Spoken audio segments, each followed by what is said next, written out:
Hello friends, good afternoon. चलिए देखते हैं निफ्टी बैंक निफ्टी में कल के दिन क्या हो सकता है। और आज के दिन बैंक निफ्टी में देखा जाए तो बैंक निफ्टी में अच्छा खासा एक कंसोलिडेशन देखने को मिला है। एक ये जो पॉइंट आया था लगभग मैंने कल आपको बताया भी था कि 47,500 जो एक रेजिस्टेंस एरिया है, अगर इसको मार्केट क्रॉस करता है तो हम लोग कहीं ना कहीं जो कॉल जो है उसको होल्ड करके हम लोग आगे चलते जाएंगे और ट्रेल करते जाएंगे। लेकिन ये जो मार्केट में इमिजिएटली जो लगभग 250 पॉइंट की कैंडल, ये रेड कैंडल बनी ना, इसकी वजह से मार्केट में कन्फ्यूजन क्रिएट हुआ।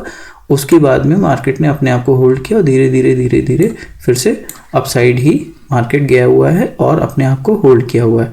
अब हम लोगों को कल के दिन देखना है कि कल के दिन क्या हो सकता है। मार्केट में क्या हुआ, एक रैली है, रैली होने के बाद में एक कंसोलिडेशन भी हो गया। कंसोलिडेशन के बाद में हम लोगों को एक फर्दर एक अप रैली देखने को मिल सकती है। जो हमारा पहला जो टारगेट होगा वो 47,500 के ऊपर अगर मार्केट खुलता है कल के दिन, मान लीजिए कि छोटा मोटा गैप अप खुलता है और गैप अप खुलने के बाद में 5 मिनट की कैंडल अगर सस्टेन होती है ऊपर साइड में ही, तो हम लोग एक बड़ा कैंडल यहाँ पे देख सकते हैं जो फर्दर अप साइड ही जा सकती है।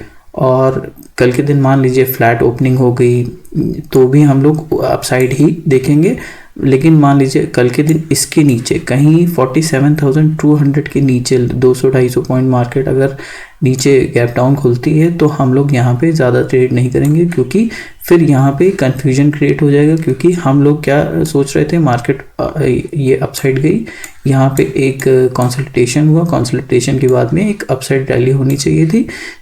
लेकिन उसको क्या हुआ कि मान लीजिए कल के दिन ग्लोबल इंडाइसेस में कुछ ऐसा हो जाए जिसकी वजह, जैसे अभी 77 पॉइंट माइनस में है डो जोन्स फ्यूचर्स, तो कल के दिन मान लीजिए मार्केट कहीं गैप डाउन खुल गई, तो गैप डाउन खुलने की वजह से फिर यहाँ पे कंफ्यूजन क्रिएट हो जाएगा और फिर हम लोग अब एक दिन के लिए वेट करेंगे। यहाँ पे हम लोगों को एक दिन वेट करना होगा कि ये डाउन साइड जा रही है या अप साइड जा रही है, उसके बाद में ही हम लोग ट्रेड करेंगे। बाकी निफ्टी देख लेते हैं, निफ्टी में क्या हो रहा है। निफ्टी में देखा जाए तो एक कम्प्लीटली साइडवेज चला गया मार्केट। देखा जाए तो यहाँ पे मैक्सिमम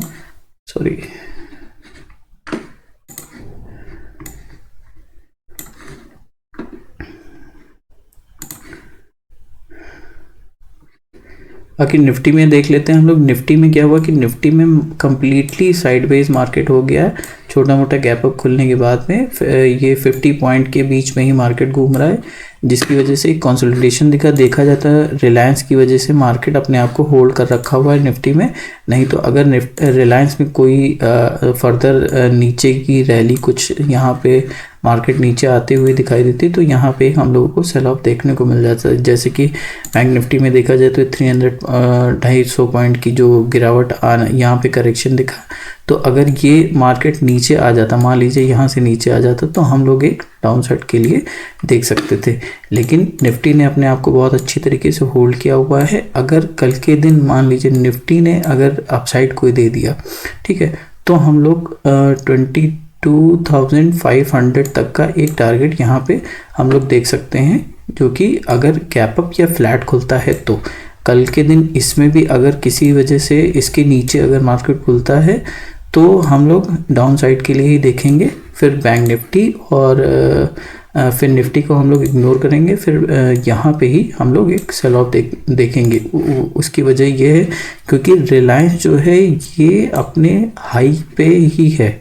मार्केट अगर यहाँ पे एक जो प्रॉफिट बुकिंग आ गई, मान लीजिए ये मार्केट इतना अच्छा खासा ऊपर गया हुआ है, अब किसी वजह से भी कल के दिन अगर ये नीचे आना चालू हुआ तो निफ्टी में हम लोगों को एक फर्दर डाउन साइड की रैली हम लोगों को देखने को मिल सकती है। लेकिन वो तब होगा जब रिलायंस में किसी वजह से गिरावट आना चालू हो जाए या प्रॉफिट बुकिंग करना चालू हो जाए, तो फिर हम लोग निफ्टी पे ही ध्यान देंगे। और मान लीजिए बैंक निफ्टी में क्या होता है, बैंक निफ्टी में अगर इसके ऊपर मार्केट इसके ऊपर खुलता है या यहाँ 50-60 पॉइंट इसके आसपास खुलता है मार्केट, तो हम लोग अपसाइड की रैली देखेंगे। हमारा जो पहला टारगेट होगा 47,900 और 48,000, उसके ऊपर अगर जाता है मार्केट तो हम लोग यहाँ पे ट्रेलिंग स्टॉप लॉस लगा करके चलेंगे। अगर मार्केट किसी वजह से रिवर्स भी आता है तो हम लोगों को यहाँ पे प्रॉफिट बुक हो जाएगा और फर्दर हम लोग अपसाइड के लिए ही देखेंगे। और देखा जाए तो फिर निफ्टी कल के दिन एक्सपायरी है, तो फिर निफ्टी में अगर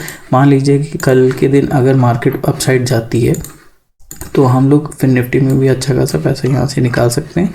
इसके लिए हम लोगों को HDFC बैंक में देखना होगा कि HDFC बैंक में क्या हो रहा है। HDFC बैंक में जो मूव, जिस हिसाब से मूव आ रहा होगा, मान लीजिए यहाँ से कोई ब्रेकआउट आता है तो हम लोगों को फिर निफ्टी में एक अच्छा खासा मूव अप साइड की देखने को मिल सकता है। फिर हमारा जो पहला टारगेट होगा वो 21,100 तक का होगा।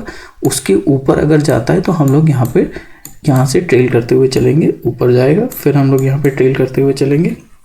बाकी आप लोगों को ये वीडियो कैसी लगी, आप लोग लाइक एंड शेयर सब्सक्राइब करिएगा। Thank you so much. जय हिंद।